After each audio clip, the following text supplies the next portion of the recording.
I love the movie. Yeah, it's really great film. It kind of, correct me if I'm wrong, but it felt like sort of a post-apocalyptic version of The Wizard of Oz. And if that's the case, then you're the wizard. What do you think about that? Well, yeah, I guess that's not a bad kind of scenario. Yeah, I mean, my character is definitely talked about a lot. Like, you know, the guy who's running this whole thing, keeping everybody alive, and also, unfortunately, getting rid of a few people now and then. But right. And you don't really see him till the end, you know. But it's interesting because you know he's so built up, but director Bong really wanted this guy just to be this kind of man, you know, this kind of older guy who's just kind of doing his thing and loves his engine and kind of doing what he has to do. So it's a little bit anticlimactic in the sense of, you know, such a build up to this character. But I was just trying to follow his vision and, you know, do what he wanted me to do. Well, I had a good time working on it. Yeah, well, tell me about working with director Bong. Well, it's a very, I was not familiar with his work prior. Oh, okay. But after I saw The Host and Mother and Memories of Murder, which everybody should check out because they're really great films, I said, man, I want to work with this guy. So, yeah, so I did. But it's really fascinating because you go into the soundstage where they get these huge train cars built, you know, on this gimbal system, and whether it's the schoolroom or the aquarium or whatever it is, I mean, fascinating.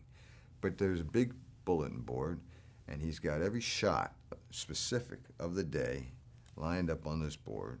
And as you go through the day, they cross one out, cross the next one out. And like if we're doing a scene, they would never shoot the entire scene like on you. They shoot a few lines there, come around, get my reverse on that.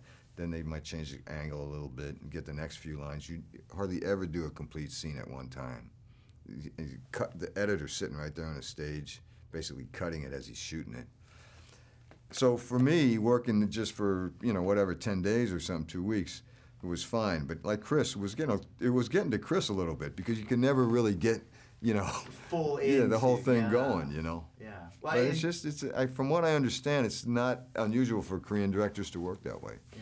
Well, and what was it like working with Chris? Because your scene is really with him. And yeah, he's the only guy I work with. Yeah, you know, you guys don't work kinda with get to Tilda go or toe-to-toe. Octavia or Jamie or any of the other wonderful actors, and we had a good time. You know, yeah, I mean, I felt fine about it. I like working with Chris. He's a really nice guy. Yeah, he's a good actor. Good actor. Yeah. The movie, while also being extremely entertaining, really, and obviously set in a post-apocalyptic, it's science fiction film. Right. It's really got a lot of commentary on issues today. I mean, environment, social sort of economics. Mm-hmm. Well, yeah, I mean, looking at scripts, what do you think about a film that's also entertaining and really kind of can also teach I lessons I think if the film is saying something, you know, in a political vein, I think that's pretty. I like that, you know, and I also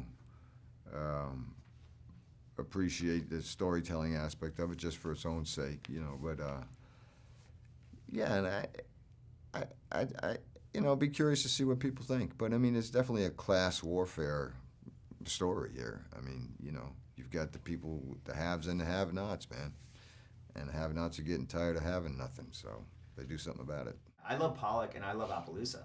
Yeah, The two yeah, films Appaloosa was really fun. I We just screened Appaloosa up at Sundance. I was at the Sundance Film Lab last week. Oh, you know. okay. And I actually just worked with a filmmaker that was at the lab last June. Pamela Romanovsky was doing this film with James Franco in Brooklyn, which went pretty well. So yeah, you know, just keep plugging away. Yeah, hope you direct more. I want to. If I can find something, I can't. I just been trying to find the material. You know, the only way I know how to direct a movie is to be compelled to do so, and I just haven't found something that's demanding it be done. You know, Yeah. I wish I could find it today. Yeah, I wish I had something to give you. Yeah, me too.